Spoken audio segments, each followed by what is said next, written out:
I want to give a brief defense of the virtue ethic. Um, if you're astute, you'll have noticed that I am coming from a position of virtue ethics, even in the presentation of the course. Where did we begin? We began with questions of the good. I've come back to constantly questions of the good, and the good as the basis of how we do things. This idea of being storied people, we started there, right? What's your narrative? How do you see your life? How does that impact the way you understand the world? I don't think that's escapable. And in the lecture video, you get some really strong critiques of a virtue ethic. But I would argue briefly, and this is just going to be a brief lecture on my part, but a defense of virtue ethics, because I felt like that those are excellent lectures that you've been watching from the ones of the series you've been watching on ethics. But I felt like at the end there that the critique of virtue ethics almost cheated a little bit, and this is what I mean. They pick a few instances and ask for a certain type of, is this loyalty binding or not, right? And so they gave if you remember the Dan's dilemma, or the Massachusetts official with his brother, or Robert E. Lee, and there's no way to, there's questions of, is there any way to know what's right if it's just your obligations? The question of conflicting goods, if we take the virtue ethics seriously, and these ideas of communitarianism, these ideas of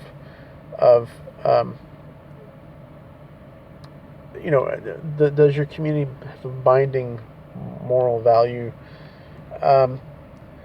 It really wraps up virtue ethic into too tidy of something, in the sense of something too easily dispensed with on the basis of a few examples of perhaps failed applications of a virtue ethic. That could be argued that the three dilemmas were a failed application. All ethical systems are going to come to a point where they have an ethical dilemma, where it seems that from within the system you may have to make a choice between two good things, one good thing versus another. How do you choose those? And I think arguably there's no system that completely overcomes that problem. The fact that you have to choose between two goods is not, by any stretch, a reason to not believe in an idea of how we understand what we should do, how we should behave, how we should act. That the question of what ought we to do. If we're going to believe that there are things that we ought to do and things that we ought not to do, I don't think there's a system that's going to free us from difficult dilemmas. So I'm not claiming that for virtue ethics. At the same time, I think that the way they present this communitarian versus individualism isn't totally fair to kind of the history of how virtue ethics has played out. And what I mean by that, in some sense, Christianity offers a virtue ethic. Jesus is the perfect man. He's the image of God and the perfection of humanity in one person, and you must follow this virtue even if it costs you your life and puts you in conflict with other, family, community, tribe. Right? This community with God and Jesus takes precedent, right? It's the question of what community takes precedent. There's another place for that, and from that perspective, it's not doing a disservice. It's actually being more loyal to those other binding communities.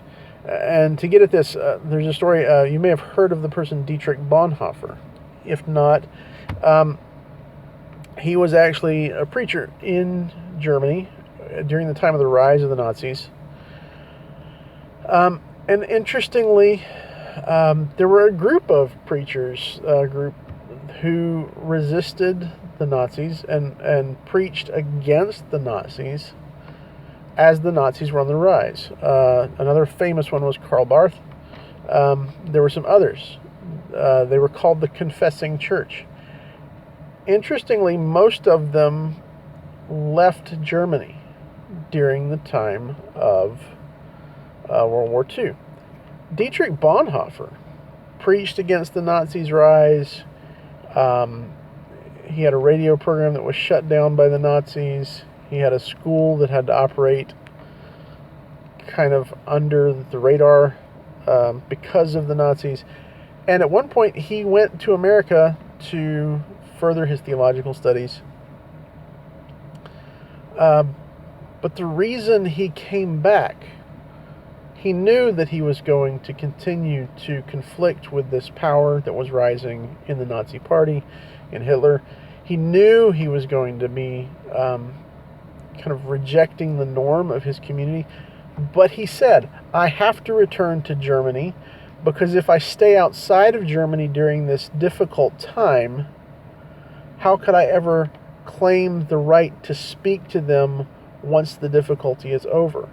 What held him there? Not disloyalty, but loyalty, because he understood that there are things that are good for all humanity, and virtue ethics is based on what is the good for humanity.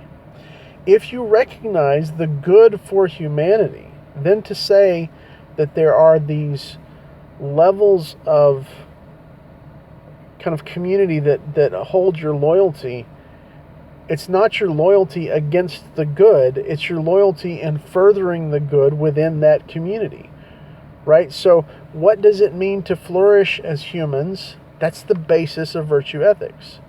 And for Bonhoeffer, who was a Christian, flourishing as a human meant rejecting the racism, the extremist nationalism, and that kind of violence of the Nazi Party. But he didn't reject that out of disloyalty to Germany. He stepped into harm's way to promote the good, the flourishing of humanity, first and foremost for his own people and his own family. He was eventually found to be part of kind of moral support, and he had rescued some, he had been part of kind of the paperwork process and the communication process to rescue some Jews, and he had been part of the communication process in an effort to get rid of Hitler. And that effort to kill Hitler was actually done by a group of men and women who felt that what? Hitler was doing damage to their own people, first and foremost. Yes, they cared about the Jews. Yes, they cared about what Hitler was doing to other countries. But first and foremost, what drove them was not, I love these other places more than my own country, so I'm going to betray my own country. They felt not that they were betraying their own country, but that they were doing what was best for the sake of human flourishing of the German people. Consider one of the great and foremost virtue ethicists who we started with, right? Socrates. Now, Aristotle and Socrates have very different views of what human flourishing looks like. For Socrates, the issue is the human soul. And the soul of a person matters. And to do injustice to any other person damages your own soul. And so, to allow for your own people to do injustice damages your own people. Why does Socrates remain in Athens, knowing that he's going to be this gadfly, knowing that if he persists in doing what is right for his people, his city, his community that he loves, that he feels obliged to, obligated to, what's going to happen? It's eventually going to lead to his death. What does he do? He accepts his own death at their hands, but refuses to admit to any crime against them. What has motivated him in all his action is the idea of human flourishing is universal. It means these certain things that have to do with justice and piety and goodness. and these proper relations. And so in that very understanding of reality of the good and human flourishing as universal, it applies first to his own community, because that's part of it. You're responsible for those around you. You're responsible to your community. Think about the argument in the Crito. It's not just a social contract that he's talking about.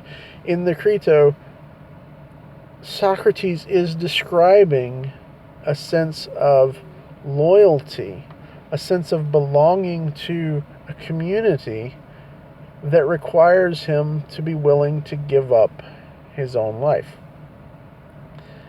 So the idea that this kind of communitarian approach that's related to a virtue ethic automatically does away with a sense of an underlying universal justice and truth, or that it creates these obvious ethical dilemmas, right, where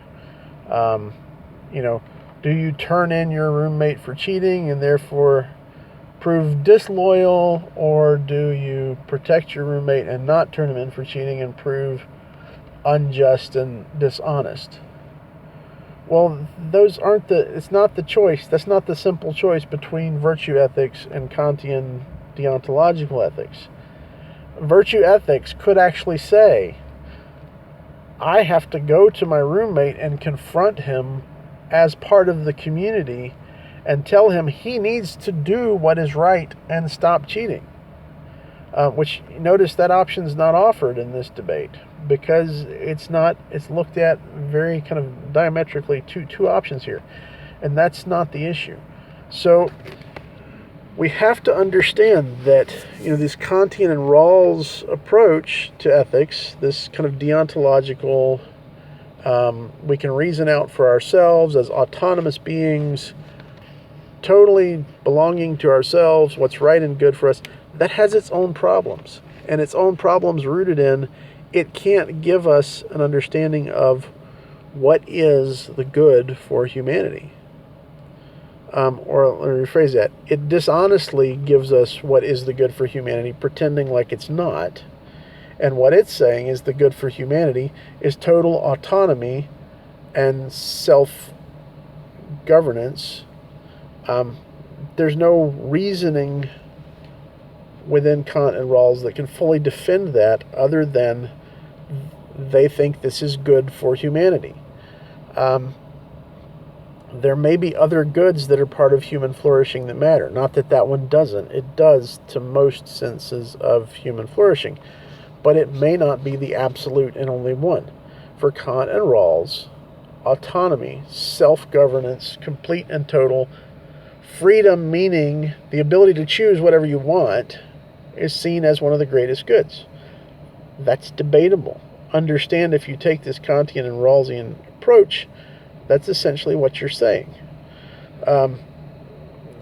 And be ready to defend that. For the virtue ethicist, the idea that there's a connection to communitarian ethics doesn't mean you simply do everything that your community tells you to do.